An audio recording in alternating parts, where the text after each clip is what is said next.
ये आकाशवाणी है। अब आप विशाल शर्मा से समाचार सुनिए।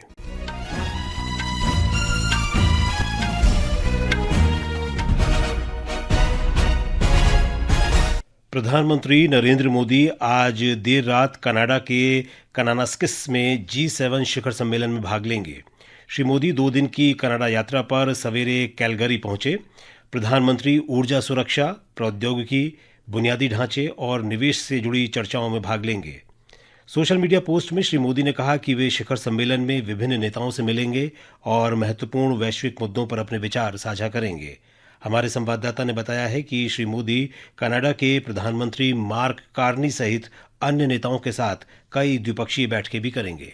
यह प्रधानमंत्री मोदी का पिछले 1 दशक में पहला कनाडा दौरा है। 2015 में उनकी पिछली यात्रा के दौरान द्विपक्षीय संबंधों को रणनीतिक साझेदारी तक बढ़ाया गया था। भारत कनाडा संबंधों को मजबूत जनसंपर्क, बढ़ते व्यापार और निवेश संबंधों, भारतीय छात्रों की मजबूत उपस्थिति तथा विज्ञान, प्रौद्योगिकी और नवाचार के क्षेत्रों में सहयोग की प्रचुर संभावनाओं द्वारा बल मिलता है। विश्व भर में भारतीय प्रवासियों के लिए कनाडा सबसे प्रसिद्ध बसेरों में से एक रहा और इसकी आबादी का लगभग 4.5% है। इसमें भारतीय मूल के लगभग 1.8 मिलियन कनाडाई और 1 मिलियन अनिवासी भारतीय शामिल है। सुपर्णा साइकिया के साथ आदर्श, आकाशवाणी समाचार, दिल्ली।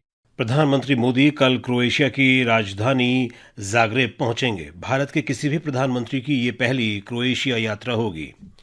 G7 देशों के नेताओं ने इसराइल और ईरान के बीच बढ़ती तनावपूर्ण स्थिति देखते हुए संयुक्त वक्तव्य जारी किया है।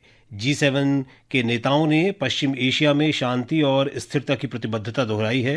उन्होंने इसराइल के आत्मरक्षा के अधिकार का समर्थन किया है। वहीं ईरान को क्षेत्र में अस्थिरता और आतंक का प्रमुख स्रोत बताया है। G7 देशों ने क्षेत्रीय तनावों के बीच नागरिकों की सुरक्षा के महत्व पर जोर दिया है। इस बीच अमेरिका के राष्ट्रपति डोनाल्ड ट्रंप कनाडा में G7 शिखर सम्मेलन छोड़कर वाशिंगटन लौट आए हैं। व्हाइट हाउस ने बताया कि इसराइल और ईरान के बीच बढ़ते तनाव और संघर्ष के मद्देनजर ट्रंप ने यह फैसला किया है। ईरान की राजधानी तेहरान में भारतीय दूतावास ने सुरक्षा कारणों से भारतीय विद्यार्थियों को शहर से बाहर भेज दिया है। विदेश मंत्रालय के वक्तव्य में बताया गया है कि जिन नागरिकों के पास आने जाने की अपनी व्यवस्था है, उन्हें भी स्थिति को देखते हुए शहर से बाहर जाने को कहा गया है।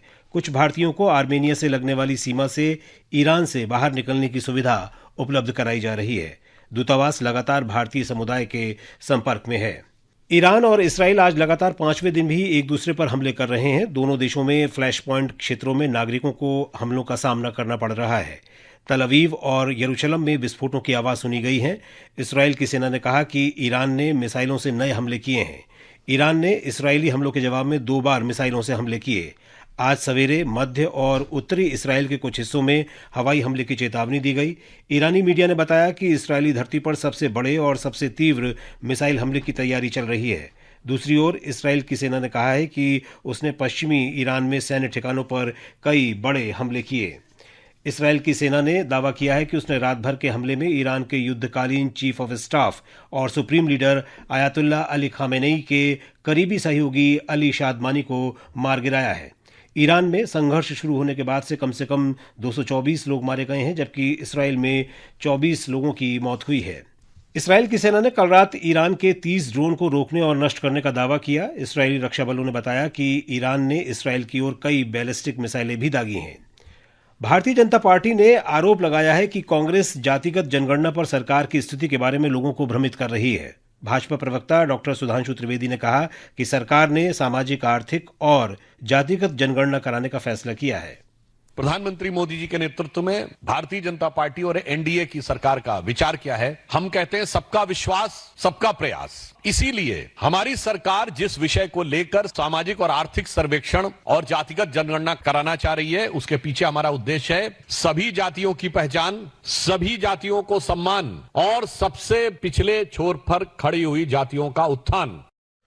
रेल मंत्री अश्विनी वैष्णव ने आज हरियाणा के मानेसर में देश के सबसे बड़े Gatishakti multimodal cargo terminal का उद्घाटन किया।